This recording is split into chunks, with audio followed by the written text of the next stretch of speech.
Hello, everyone. See you getting set up, getting connected. Hello, Andrew. Hello, Amber. Brian, hello. Nadine, Erica, Sulu, David, hi. Rachel, all right, awesome. Okay, welcome everyone to the playground.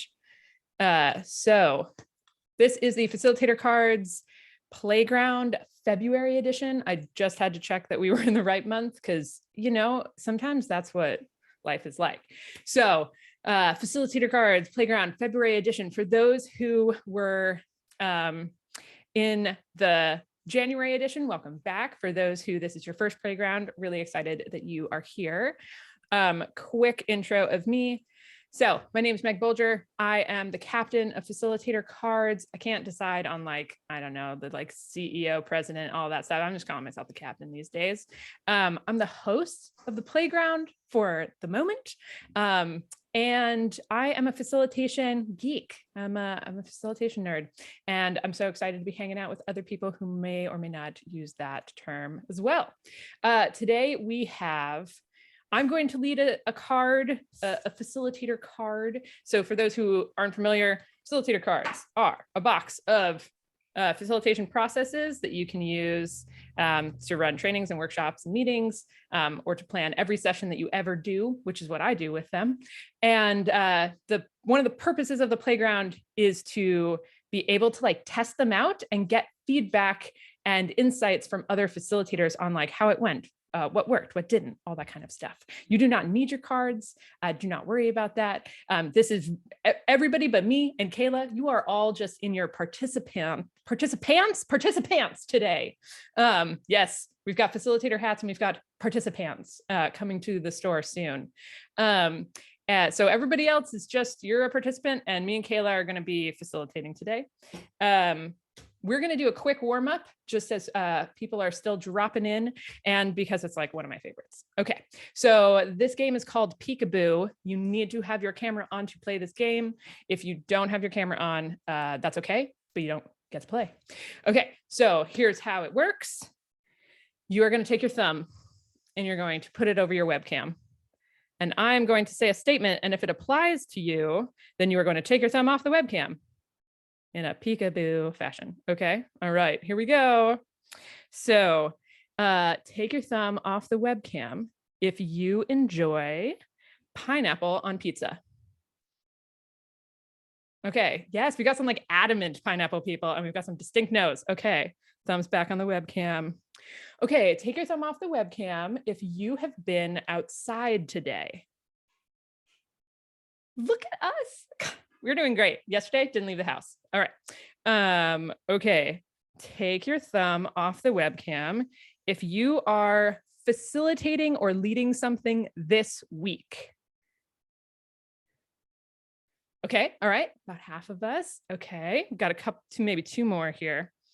Okay. Take your thumb off the webcam if you have been to the playground before.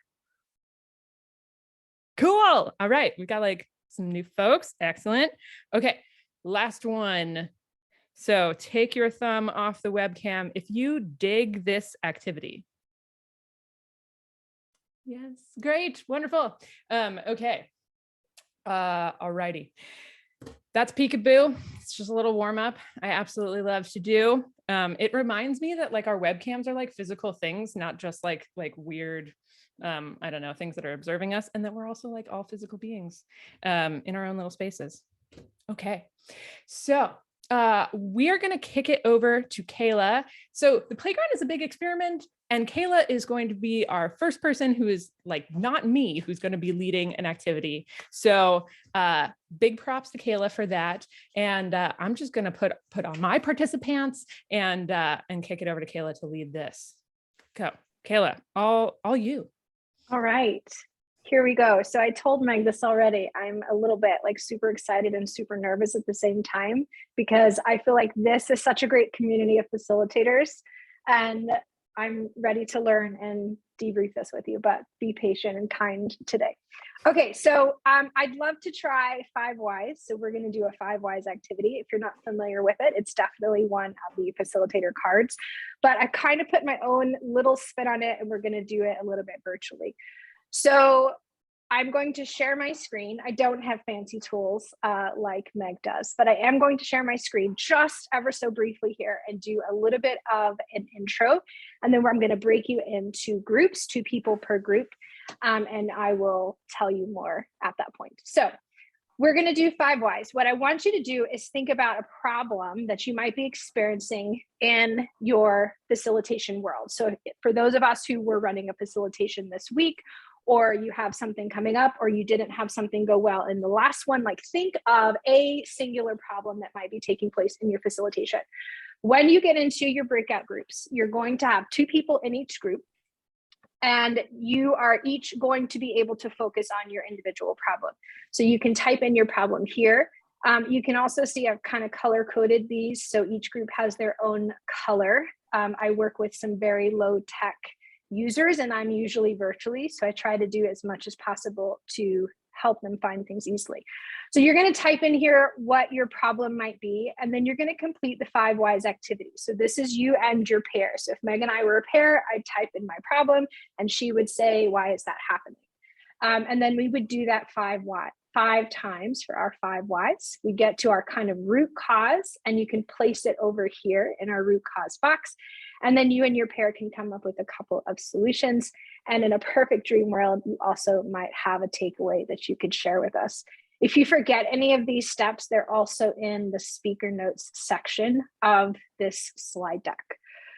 So before I put everybody into groups, does anybody have any questions for me right now? Okay, great. So just put an editable link to a Google slide deck in the chat.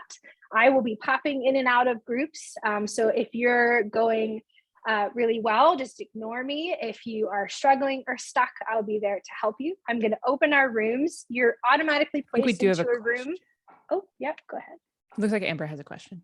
Sorry, I'm just wondering, I brought like a notepad and paper. Is it okay if I do it this way, or does it have to be in the document? No, it's okay if you do it that way, as long as you and your pair, your partner, are kind of on the same page. If you do it on the slide deck, then your partner can also see it, but it's up to you. You guys can decide that. So we're going to do literally like 8 minutes each person. So it's a really quick deal, and we'll come back together and share out at the end.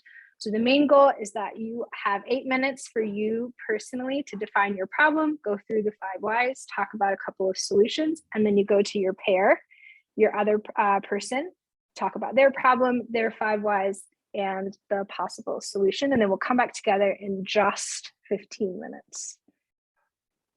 All right. Okay, I'm going to open all rooms.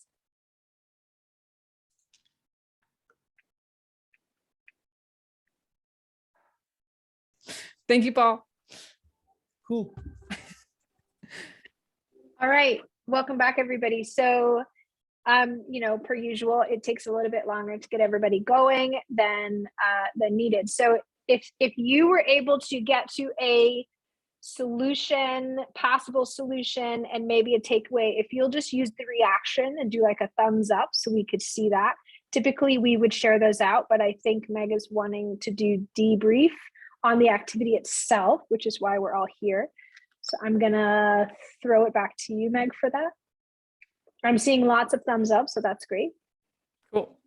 Yeah, so in terms of debriefing the activity itself, I guess I'll ask you, Kaylah, you mentioned wanting to run this because it didn't work really as expected the first time. So I wonder if you can like maybe ask the group some questions around like, what do you want to know to make sure that it worked? Yes. So I've run 5 whys lots of times, but in this particular format, I've only run it once before, a week or so ago, and it didn't work well. I think teachers started with too big of a problem. And so what I would want to know is, what do you think worked well about it, or what do you think I could change to make it more efficient, to really get to that? If my goal is to get to that root cause with some possible solutions and kind of get them out the door to where they feel like I've accomplished something, where am I missing the step to getting there? Okay, cool. I hear a bunch of questions in there. So maybe we'll start with the first one that Kayla asked, which is just, and if we can, just because we have like actually a pretty solid sized group today, use the reactions button at the bottom and do the like raised hand thing so that I can make sure to catch you if you want to talk. What worked for you about this? What did you like, what landed with this activity that people would be up for sharing? Yeah, we'll go David and then Melody. So a number of things worked. I mean, it was nice to have the structure. It was nice to have Brian taking notes, so I didn't have to think it through and type at the same time. So that's a logistical thing that makes quite a big difference. Obviously having the pink, so we knew where to go. Awesome. Great. Melody, what about you? I would agree definitely with the color thing. That was super helpful. I wish we had more time, but she helped me get like some serious clarity on an issue like very quickly. So she should be coaching too. That was really good. I don't know if you do that, but that was good. So yeah, I felt like it was super helpful to like break down a problem and get that perspective from someone else who is not attached to it, like how my family and friends maybe, or, things like that, or even someone in my country. So it was really great. Yeah, I enjoyed it. Great. Nadia, do you have thoughts on any of the facilitation things that Kayla did that worked, that you think set us up for success? Oh, you are muted.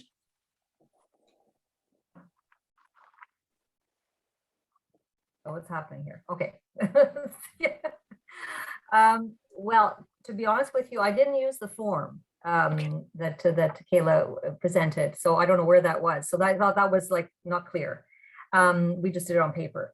Number two, asking the 5 whys is a tricky one, because like for somebody who has never done it before, I have done it, but if somebody has never done it before, like how do you ask the 5 whys?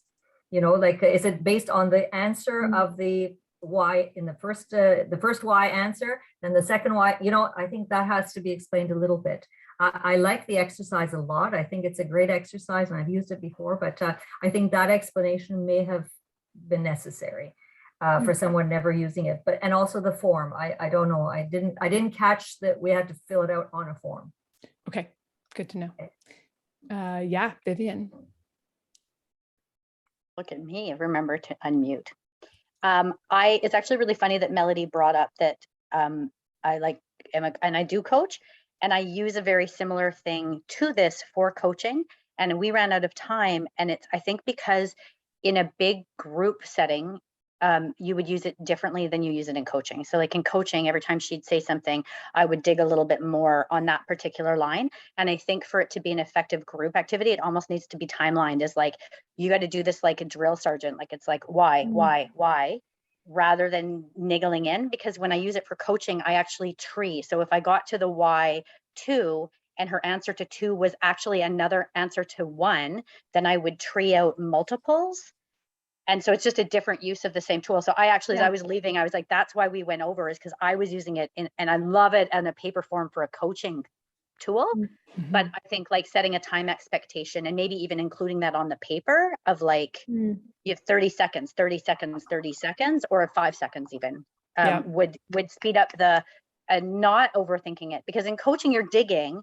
Yeah. And in a group activity, you're looking for that, like, what comes out at the top of your head, which is the new stuff, right? I'm wondering, so I think that actually gets into Kaylah's second question, which is just like, Kaylah, you were saying, I really want people to get to the root cause, and I want to like do that. And do you like, so this is a question for you, Kaylah, before I throw it back out to the group, like, do you think that there is a minimum time that you need in order to get that? Or you're like, I want to see if we can get there in 10 minutes. Like, I want to know if that's Yeah. possible. I think it's the second one. Like, I want to see if we can get there in 10 minutes. Like, if I have an hour with one-on-one with a person, I can do what Vivian's saying. But when we have often like 20 people and we're trying to kind of work this through, and I only have 40 minutes, like, do I just need to give up my goal of doing the last half? And we, you know, that kind of thing. So there's somewhere, I think time is a huge issue here, but Okay. I would not feel comfortable saying you get 1 minute to do this because it's such a complicated process. Sure. You know? So I'm wondering, so I want to throw it out to the group. I see, David, you have another thought. I'm going to see if there's any other voices we can bring in. Here's my question to the group. Do you think, what are the like things that you think you can do as a facilitator to make this the most efficient for people to move through? Like, if efficiency was like your goal, what would be the things that you would do in order to like really try to move people through efficiently? Yeah, Myron. So I would first I would explain the difference between incident management and problem management, and define that the 5 whys can be used very effectively for problem management, particularly when the last why results in the process that drove the conflict or the strife. If you wind up with that process being the last thing, you can actually fix the thing that was causing the problems versus only, you can fix the things that were causing the incident versus just solving the symptoms or the incident that the problem caused.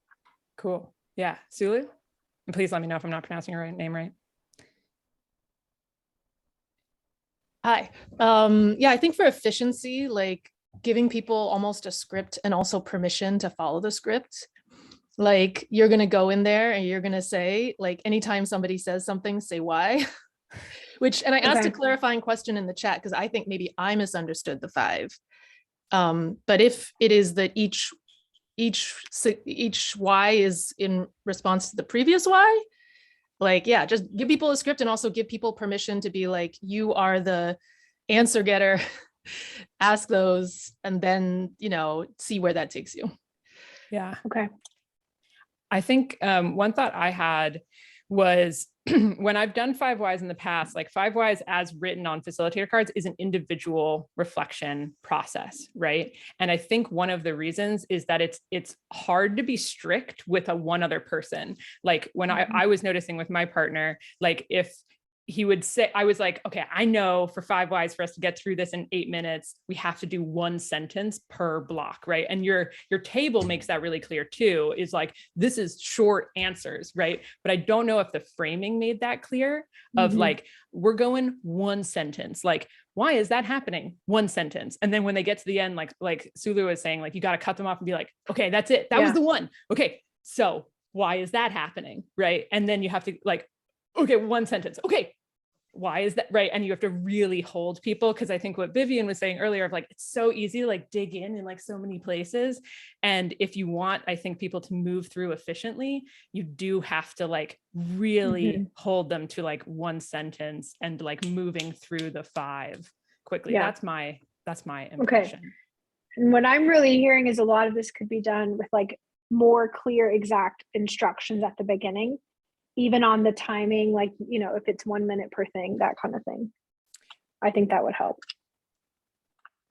Are there any, so I see 3 hands.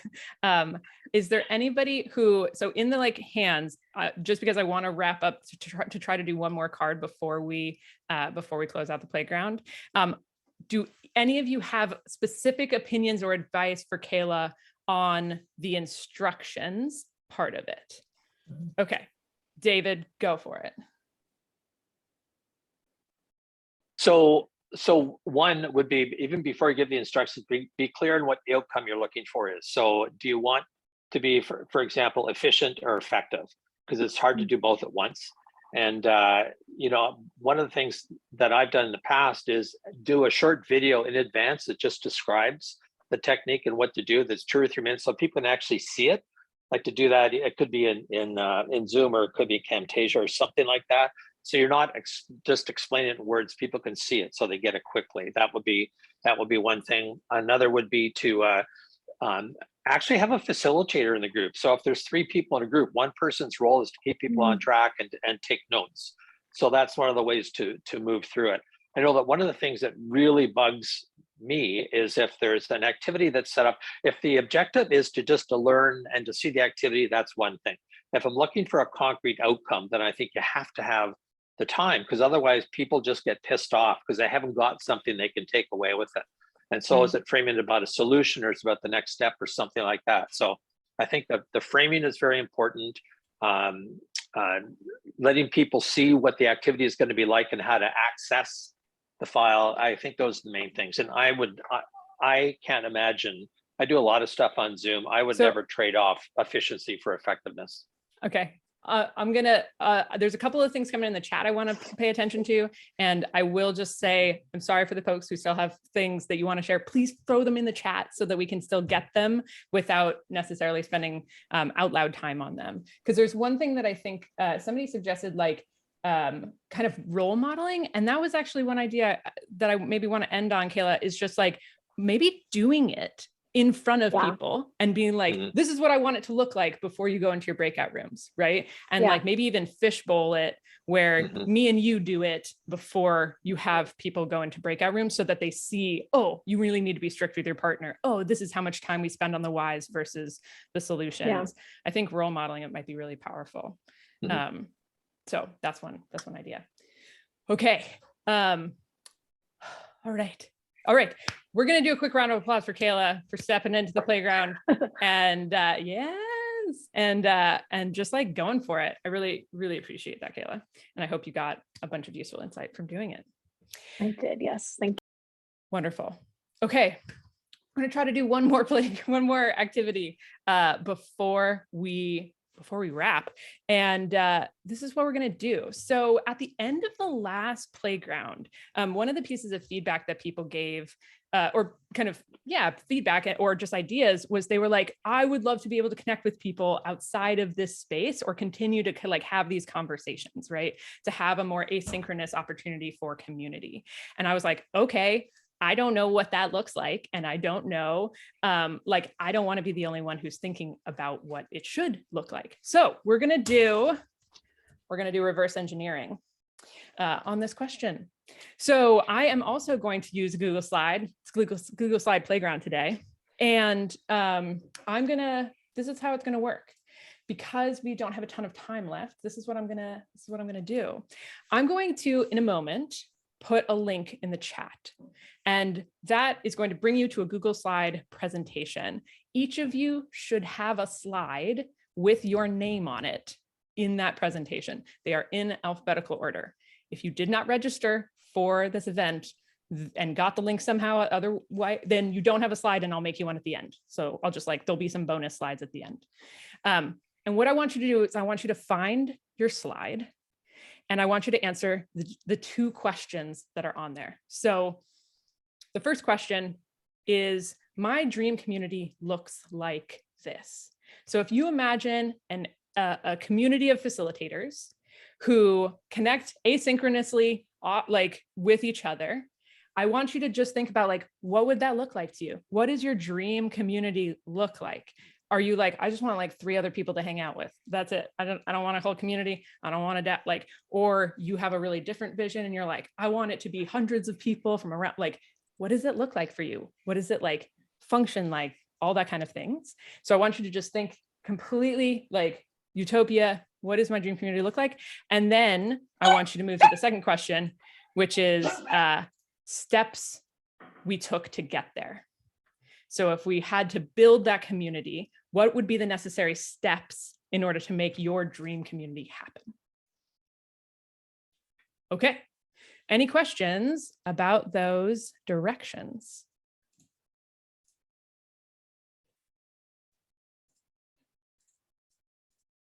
Okay. All right. So I'm going to throw this link in the chat.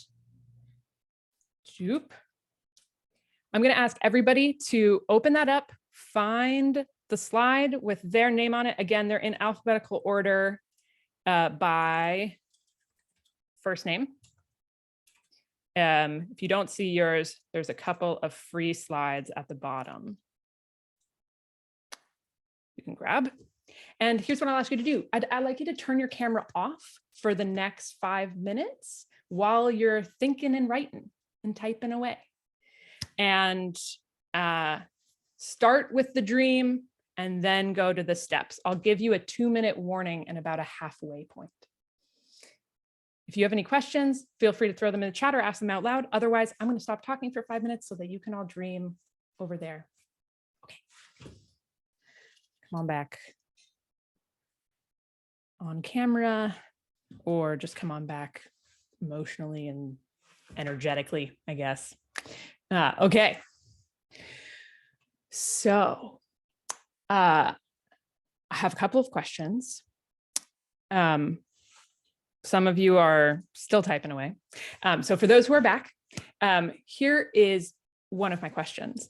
What was it like to start at the end, to start at the thing versus like, if we were to, so another way we could have done this is like, if we were to build a community of facilitators, how would we, like, what would be their next step, right? That would be kind of like working forward, but we started at the end and worked backward, or at least that was in theory, what the exercise was. And I'm just curious about like what that experience was like for you. And I saw JJ and Andrew nodding. Would either of you care to say a little bit about what that experience was like? Yeah, go ahead, JJ. Yeah, I think it really helps take me out of the like outcome goal mindset that can kind of squash a lot of brainstorming, and just made me think, well, like, what is the process, or what are like the ongoing things that we can do that will hopefully lead to those community like outcomes that we're all hoping for. So yeah, it helps like me draw on things that I've liked in the past and would like to bring in, rather than just go completely in so many directions. Awesome. Okay, anyone else? Experiences with that as a process of kind of, yeah, that you want to reflect on or process out loud or in the chat.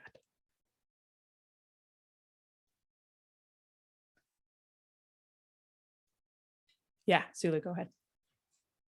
Yeah, I was noticing like one of the tensions I hit upon is like, I'm building this dream for me, but it's a dream that's like inclusive of other people. And like, wouldn't I do that in dialogue with them? Or like, what if that's not what they want? Or like, what if, yeah. So that it was present for me, that tension. Yeah, I think it probably would have helped if I had said like, it's okay for it to be a really specific to you because the collective is going to hold the connections, right? Like when we're all really specific, then like we're going to make something as a collective that is going to be representative of all of our voices. So that's something I'm thinking about. And I love that you named that. Okay, questions, feedback, insights on the facilitation of the process. Just like things you noticed about how I facilitated it that you're like, I don't think I should do that. Or I think it would have been cooler if we had done this, or it would have been a totally different process if we tried that. Yeah, Erica. Yeah, a question about the use of Google Slides rather than Google Doc. Just faster to navigate for everybody to get to their own page. Okay, so I guess that's a question. I'm sorry, excuse me. No, go ahead. So it's a question about individual brainstorming versus collective. I would say for me, one of the reasons I did it like this, so I could have just said like, here's your own Google Doc, just go ahead, or like just open a document and just write it down. I wanted to collect all of these in one place, right? Like I wanted to be able to read through them later. And so that's why I had you all do it on one document. If it was just for your own, like if that was really the starting place and I knew what we were going to get to is a large group debrief where we were going to get the kind of like best and, you know, like most connected ideas out into the large group, then it wouldn't have mattered as much where we did the initial brainstorming because like the product would have been at the end, but I knew we weren't going to have time for that. So this was another reason I chose this kind of process. Yeah, Brian. Yeah, I think mine just builds off of Erica's about as I was brainstorming, wondering, oh, is someone going to read this and think like this is totally silly? And so I think just a small desire to even just write privately and then put in an edited version that it's like collective writing on Google Docs. You're like, no, I'm just gonna do it aside and then someone else can look at it. So there was just that tension for me. I was like, okay, I'll just invest, but I had to get over myself at the first time. Okay. Yeah, I love that. So, I love that you brought attention to that. Sorry if it was like this is like more vulnerable than like I'm really excited about. So just the idea of like public writing, even if you're like, I know I'm in my own space, but other people can see it and read it, like just one, acknowledging that as a facilitator would have been helpful, but also two, maybe letting people like, okay, write privately and then copy and paste what you want to contribute over here. That would have totally changed it. Yeah. Andrew. Yeah, I was just thinking about what Brian was talking about, and if you and this kind of idea of like if people wanted to work on their own single sheet, single PowerPoint, you could send it to where people have to make a copy of the presentation, and then they work on their own. Each person works on their own, kind of, answering these two questions, and then you could, scale it up, right? Like then you're going to do small group share, you're going to do pair share, to like then then what Sula was talking about with, we're creating this vision together, so then some kind of like combining of ideas. Yep. Yeah. And I think the private writing to public sharing, that trajectory, I think can be really powerful for both like filtering and for that like freedom of vulnerability piece. There's some postulating in the chat, and then I'm going to go to Nadia here in a second about like how I'm doing this. And I'll tell you in a second. Okay, Nadia, go ahead. Oh, yeah, we can't hear you. Yeah, there you Okay. go. My thing was that I found it too big a topic. Yeah. Like my dream community, I thought it was just too much. I wanted to put so many things in there. So I thought, if it had been a small, my dream house, maybe it would have been a bit easier. Okay, that's great. Thank you. Yeah, really appreciate that. So I'll share really quickly just some of the insights that I had just by facilitating it. So one was I didn't put the word facilitator in your document. I just said my dream community. I think I only said like once or twice it out loud, and a couple people I don't think heard that part of the instructions and went where Nadia went, which was just like, oh, you're talking about like my global community, like what I want from my global community, Meg, I'll go there. And so if you went there, thank you for like just going for it and just like diving in, but know that that was my bad on a facilitation level of just like getting really specific and making sure that the writing backs up what I'm saying, because I didn't do that. And therefore some people talked about their vision for a global society. So like, thank you if you did that, and my bad for not like helping reinforce the like narrowed scope. So that was one thing. Can you raise your hand in your video if you noticed me on your slide at any point? Okay, cool. Couple people. So like I was hopping around just to see what people were writing, and some people noticed that and some people didn't. I probably visited most people's slides at some point. So that's just something to know from a facilitator perspective of like, I was kind of able to like look over people's shoulders without knowing, but also some people knew, and that might have also increased the vulnerability. And I didn't let people know that that was something I was going to do. Last piece was just that idea of telling people what's going to happen with the document before they write. That's just like a facilitator tip that I totally blanked out on, of just like when people are writing, tell them what's going to happen with the writing. Like that's, I think, a really essential piece of it.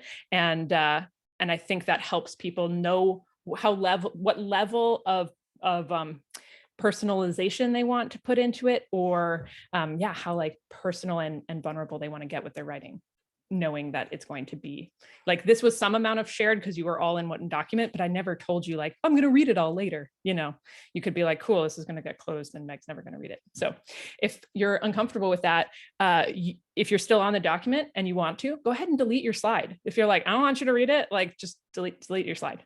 Because I didn't give you a warning ahead of time. So I'm empowering you to do that now. Okay, we got 1 minute left. So this is this is not OBS. This is we're doing a brain jam on it tomorrow. And if you want to learn how to do it, it's way easier than OBS. And I think it takes a lot less learning curve. So if you're interested in that, there's like lots of things you can do. Like really quickly, if we had more time, I was going to type in our community essentials right here into this slide. Yeah, it's a really cool software and we're doing a brain jam on it tomorrow. Brain jams are free and places to learn about new tech tools and techniques we can use as facilitators. Okay, there's going to be a couple links I'm about to throw in the chat for all of you.